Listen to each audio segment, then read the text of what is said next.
인내심이 강한 사람이 인내심 없는 사람들의 자산을 뺏어오는 게임이라고. 피가 우려를 넘어서면서 갈 때 주식시장이 올라가는 거예요. 외국인들은 생각보다 후행적입니다. 우리가 일본 사례를 감안할 때 한국 증시가 매우 큰 질적 변화가 올 수도 있는 거예요.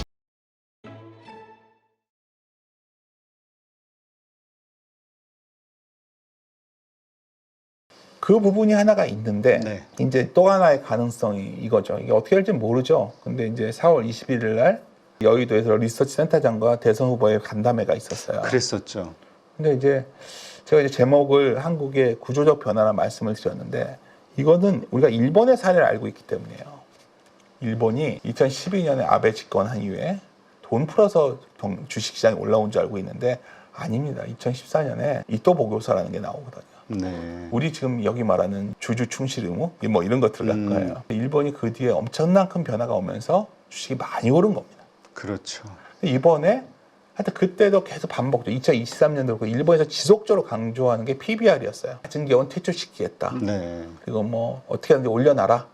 PBR을 올리는 방법은 ROE를 올려야 되는데 ROE를 올리려면 결국은 돈을 많이 버는 것도 중요하지만 우리가 돈을 벌기 쉽지 않잖아요. 그렇죠. 쉽지 않죠. 그러면 어떻게 할 수 있을까요? 분모를 줄이면 돼요.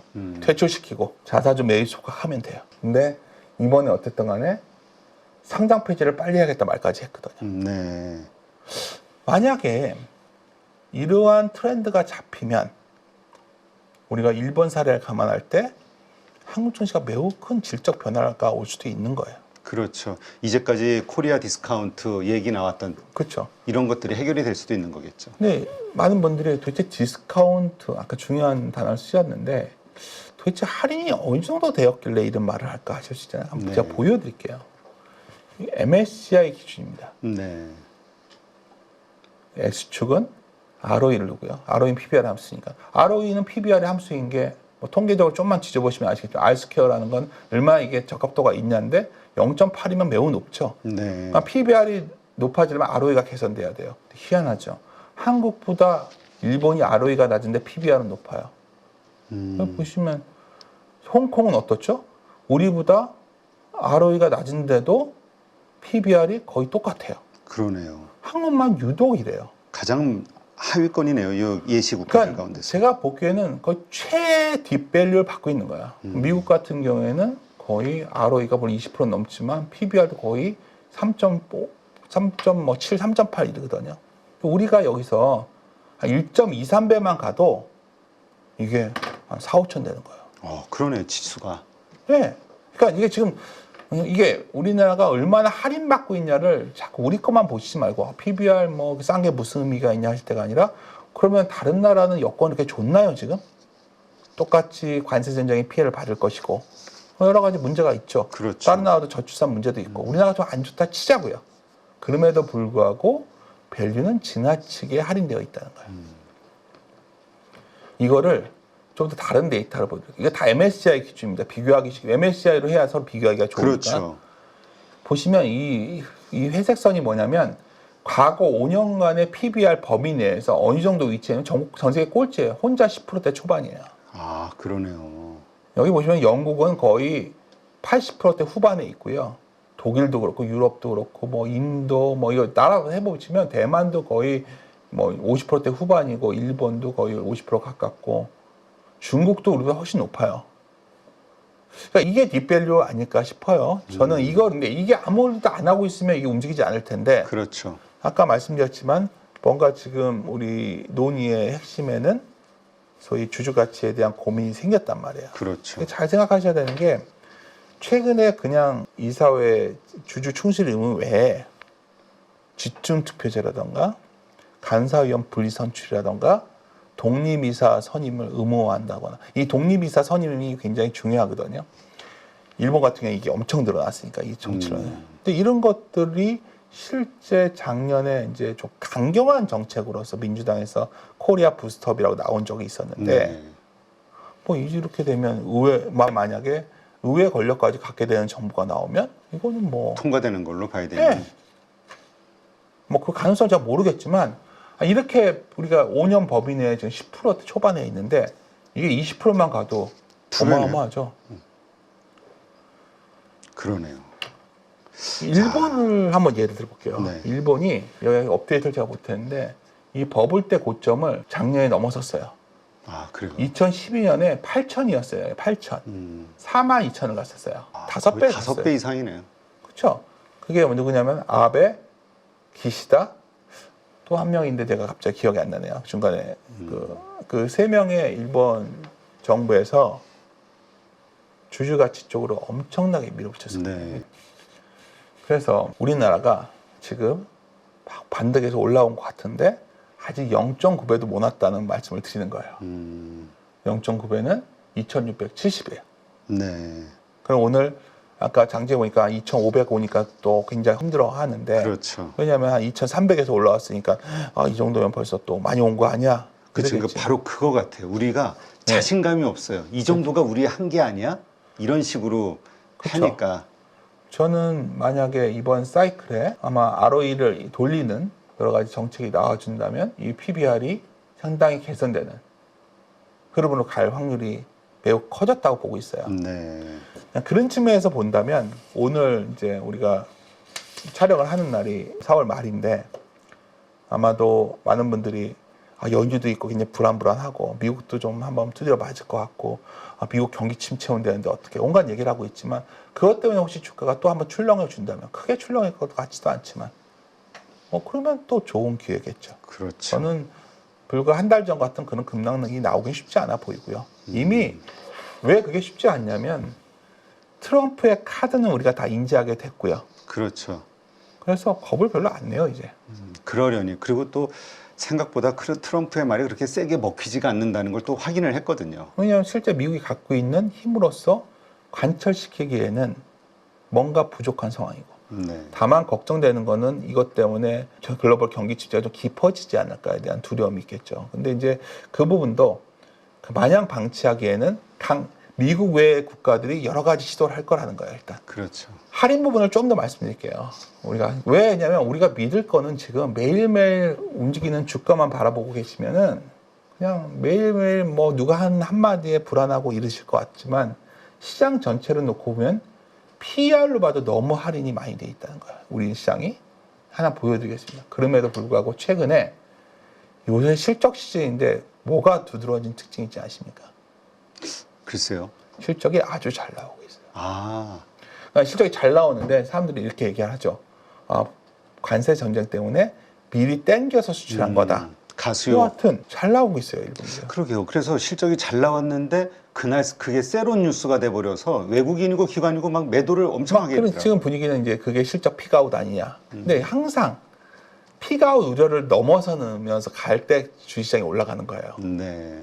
그러면 지금 중요한 건 1분기 실적은 그렇다 치는데 2분기 실적도 올라오기 시작했어요. 기대치 값인데. 네. 이게 회색선, 요 선 보이시죠? 이게 1분기인데 2분기예요. 그러니까 작년 4분기는 계속 실적이 꼬꾸라지고 있었고 1분기는 꼬꾸라졌는데 실적은 생각보다 잘 나왔고 네. 2분기는 잘 나오네 하고 올라가고 있다는 거죠. 우리가 계속해서 할인을 받는다는 무슨 말이냐면 앞으로의 기업 이익이 안 좋아질 거다기 때문에 할인이 커지는 거예요. 네. 근데 기대 EPS가 지금 할인되기보다는 올라오고 있기 때문에 추가적인 어떤 소위 PER로 보더라도 그 조정이 얼마나 클까? 그러니까 제가 계속 반복해서 말씀드리는 거는 우리가 지금 여러 가지 우려를 하면서 온갖 사건, 매일매일 벌어지는 모든 사건을 놓고 다 해석을 갖다 붙이고 있어요. 네. 매일매일 말하긴 말할 거리는 많죠. 변동성이 크니까. 그렇죠. 폰도 그래서 빠졌다, 저래서 올랐다 얘기하겠죠. 그거는 그냥 사후적인 해설일 뿐일 것 같아요. 네. 지금 시점은 그런 걸 바라볼 때가 아니라 오히려 내가 갖고자 하는 좋은 기업이 얼마나 할인되어 있냐에 집중하는 게 낫다. 저는 그렇게 생각을 합니다. 그러니까 싸게 살만한 밸류까지 내려와 있느냐. 그렇다면 그렇죠. 사야 되는 순간으로 생각해야 된다. 올해 특히 한국 증시가 좀 차별화될 것 같이 보는 이유는 사람들이 믿을 수 없다고 하지만 여하튼 여러 가지 EPS 컨센서스 보면 전 세계 모든 나라 중에서 가장 이익 컨센서스 그래도 플러스가 나오는 국가가 한국이에요 지금. 그래요? 예, MSCI 기준으로. 그러니까 이거를 이렇게 많은 분들이 이제 이러는 거죠. 저 데이터는 의미가 없어. 곧 풀어질 거야. 다른 나라는 크게 다른가요? 뭐 근데 예를 들어서 굉장히 뭐 이게 약간 낮춰지더라도 한국이 생각보다 증가가 나오는 건 이유는 간단해요. 한국이 지난 몇 년간 안 좋았거든요. 그렇죠. 그래서 저는 이런 부분을 감안하면 시장에 대해서 너무 겁을 내지 않으시면 좋겠고요. 또 하나 우리가 시가총액을 구성하는 종목을 보죠. 이 동그라미가 뭐냐면 시총 크기예요. 시총이 큰 종목들이 여기에 이렇게 다 몰려 있어요. 네. 메리츠 금융지주, 금신한지주도 얼마나 쌌었는지, 최근에 KB금융, 현대차, 기아 뭐 이런 종목들이 이렇게 싸게 머무르고 있는 거죠. 물론 삼성전자 애를 먹이가 고생시키지만 이와 같은 이 내에서 코스피 200 내에서 매우 주가가 움직이지 못한 이런 종목들 중에서 가치 있는 걸 찾아보면 시장이 이걸 부서뜨리고 내려가기에는 이미 너무 밀집돼서 밑에 깔려 있다는 거죠. 지금. 네. 가격 측면에서도 매우 매력적인 것들이 많다는 거예요. 지금 시장의 혹시 200을 보면. 그래서 저는 최근에 이런 말씀을 많이 드려요. 그러니까 중소형주가 뭐 정권이 좀 변하면 효과가 있는데 지금은 그걸 할 때가 아니라 대형주 중에서 상대적인 밸류를 따져보시면 순서대로 돌아가면서 지금 움직이고 있어요. 사실 이미. 그렇죠. 많은 분들이 그거를 모든 걸 다 맞추고 싶어하고 그 시간을 기다리지 못하다 보니까 팔면 오르고 사면 빠지는 느낌을 받는 거예요. 지금. 그 지금은 밸류가 싼 대형주를 사서 단타가 아닌 길게 장기 투자를 할 때다. 그러니까 더 일찍 시작하시면 좋고 지금은 이제 단기에 좀 올라왔다고 사람들이 불안불안해 하니까 그런 좀 출렁이면 또 기회가 오는 거고 갖고 계신 분들은 그래 한번 좀 보자. 내가 싸게 샀으니까. 네. 그러니까 우리 주식 투자라는 건 기본적으로 인내심이 강한 사람이 인내심 없는 사람들의 자산을 뺏어오는 게임이라 보거든요. 아, 그렇군요. 가치를 가져올 때는 그런 시기가 아닐까 보고 있습니다. 그래서 이제 마지막으로 좀 또 오래간만에 왔으니까 제가 종목들 말씀을 좀 드리면 네. 뭐 이게 추천이라기보다 가장 중요한 개념 아이디어는 관세 우려가 반영되어 있는 것들이 좋아요. 그래서 밸류 매력이 생기는 대형주들 대표적인 게 자동차 주식이에요. 완성차 네. 부자들. 오타인데 주주가치인데 주주가치 환원도 이제 많이 이게 움직여요. 이게 제일 편했는데 증권사 대형 증권주들 한국금융지주나 뭐 KT 이런 것들인데 이게 은근히 올라와 있거든요. 혹시 이것들이 좀 흔들려 준다면 또 기회가 되지 않을까 싶어요. 또 하나는 어차피 추경을 하면 돈을 풀면 인프라 투자를 한다는 거기 때문에 건설회사들 중에서 굉장히 상위단에 있는 현대건설 같은 기업들 또 하나 원전 같은 경우에는 우리가 에너지 정책 측면에서 결국 섞여갈 수밖에 없으면 에너지 종목들 중에서도 뭐 두산 에너빌리티라든가 현대건설도 거기 해당되는 거고 이런 뭐 근데 가끔 그걸 밑에 중소형주로 가시면 그게 실제 수혜인지 알 수가 없다는 거예요. 그렇죠. 그다음에 이제 재정을 통해 내수 비용을 하면 백화점식 좋은데 이것도 좀 움직였고 덜 움직인 거죠. CJ 정도가 있는데 이것도 뭐 볼만한 것 같고. 그다음에 중국 모멘텀이 좀 풀릴 것 같으면 하이브 같은 데 좋잖아요. 방탄소년단 이제 활동 그렇죠. 시작하는데 뭐 그런 것도 있고 화장품들도 한국 거 좋고 뭐 이거는 그냥 제가 간단하게 정리를 해본 건데 할 그 게 섹터 되게 자체가 좋다. 그쵸. 얼마나 많습니까 지금. 이렇게 좋아 보이는 것들이 한 달 전에 정말 덤핑으로 우리에게 기회를 주고 있었는데 지금 이런 것들이 좀 올라와 있지만 여전히 기회의 영역은 이런 쪽에 있지 않을까 좀 봅니다. 그래서 결론적으로 말씀드리면 거대 담론일 수 있지만 제가 제목을 질적 변화의 가능성도 있다 보는 거거든요. 아까 여기 충분히 말씀드린 게 너무 안 좋기 때문에 정부가 굉장히 과거와 다른 강한 부양책을 쓸 여지가 있고 한국은 그렇게 강하게 못 썼잖아요. 그렇죠. 사실 그 정치인들이 지금 이제 한국의 이 주식 투자자가 1,400만이 넘는다고 네. 하니까 선거 때를 위해서라도 여야가 뭔가 이 증시 부양에 대한 이야기들이 서로 경쟁적으로 나오지 않겠냐가 또 그렇죠. 시장의 기대감이거든요. 그 여지가 굉장히 커 보이고 또 하나 더 근본적 질적 변화 가능성은 아까 일본 사례를 말씀드렸지만 한국 증시는 지나치게 싸요. 지나치게 싼 이유가 있습니다. ROE가 낮아서예요. ROE를 올리면 아마 증시는 재평가될 겁니다. ROE를 높이기 위한 소위 주주가치에 관한 법안 그리고 아마 권고가 아닌 규제까지 나와준다면 아마 우리도 일본처럼 장기 주식시장의 랠리가 나오지 않을까요? 우리가 잘 기억하시면 일본이 주주가치에 대한 공격적인 정책이 나온 뒤에 워렌 버핏도 일본의 5대 상사의 대규모 투자에 들어갔어요. 네. 그리고 굉장히 장기 투자를 하고 있습니다.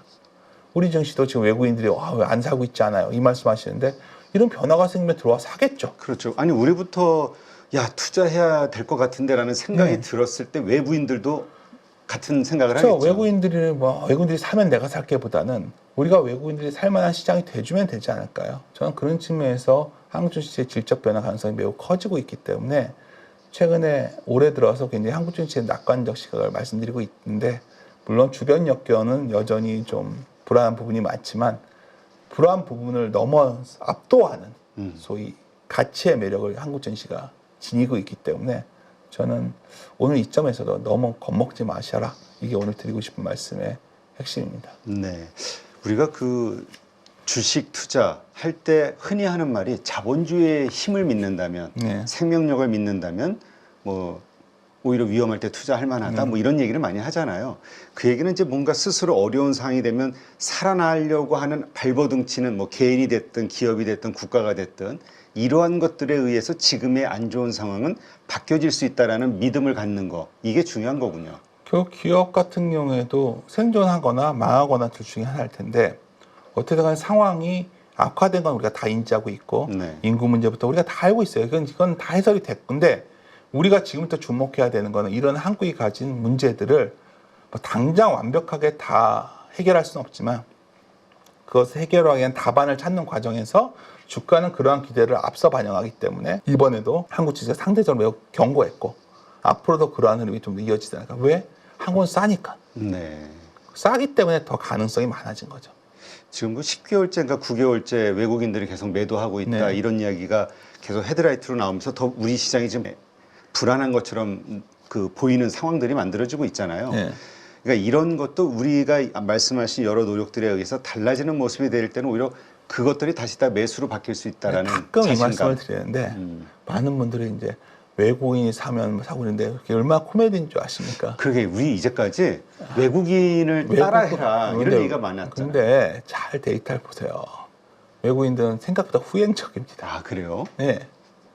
그러니까 오히려 누적 선물 포지션을 좀 보는 게 좋은데 그 방향이 좀 난데 그건 약간 돌아서고 있어요 이미. 네. 그러니까 외국인들이 왜 우리 주식을 많이 팔까? 저도 잠깐 고민을 해봤는데 글로벌하게 달러가 지금 미국 주가가 흔들리잖아요.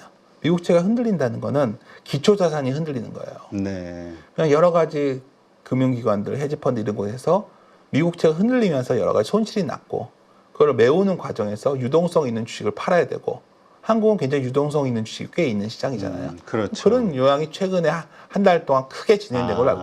근데 그거를 같이 한국에 대한 근본적인 뭐 그거 다 보기에는 저는 적절하지는 않다고 봅니다. 그러면 이 미국 국채가 사실 흔들리면서 더 불안감이 커졌던 건 네. 사실인데 이거는 뭐 주식하고 다른 어마어마한 시장이잖아요. 네. 금융계에서. 이것도 결국 미국에서 스스로 안정화시키려는 노력이 나올 수밖에 없다라고 우리는 믿어야 되는 거군요. 아니 안정화 안 되면 미국은 무너지겠죠. 미국채는 어떤 기초 자산이에요. 그렇죠. 제일 문제는 지금 정치 외교적인 신뢰 저하가 동반되니까 탈달러화가 나오는 거. 탈달러화가 미국채에 대한 수요 감소를 의미하는 거예요. 네. 다른 말이 아니에요. 그러니까 미국이 돈을 벌면 그걸 미국채를 샀는데 돈 벌어서 금을 사고 다른 걸 사는 거예요 지금. 그러면 저는 미국이 여기서 더 앞으로 나갈 수가 없죠. 네. 그럼 미국은 여기서 손을 내밀 수밖에 없는 거죠. 왜냐하면 미국이 장기적으로 제조업을 다시 되찾아오고 싶은데 지금은 제조업보다는 금융 위주의 경제 체제거든. 금융을 기반한 소비 경제단 말이에요. 근데 금융이 흔들리면 제조업 가져오려다가 초과상관 다 태우는 게 되는 거죠. 네.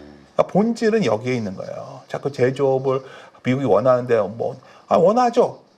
다시 제조업을 가져와야 과거처럼 우리가 자기들이 스스로 생산해내고 소비하는 걸 꿈꾸죠. 미국은 원래 미국 고립주의적 전통이 있어요. 공화당이 특히 그게 심한데. 근데 지금 그러기에는 이게 제조업이 한참 시간이 필요한 데다. 그렇죠.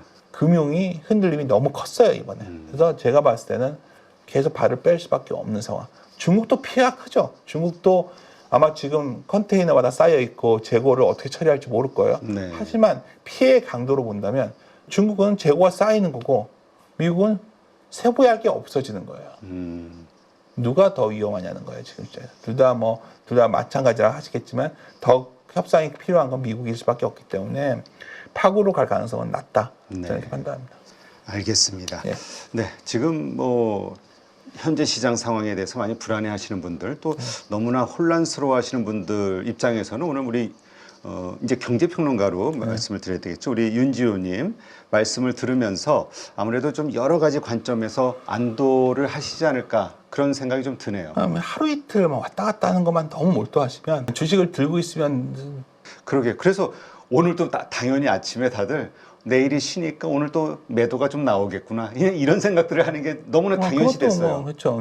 이제 우리가 이제 가장 중요한 사람들은 지금 싸게 들고 계신 분들, 이번에 급락기에 그래도 한번 용기를 내셨던 분들은 이번 사이클 한번 제대로 한번 먹어보시면 투자라는 게 이런 거는 걸 좀 이해하시게 되지 않을까 싶습니다. 네, 알겠습니다.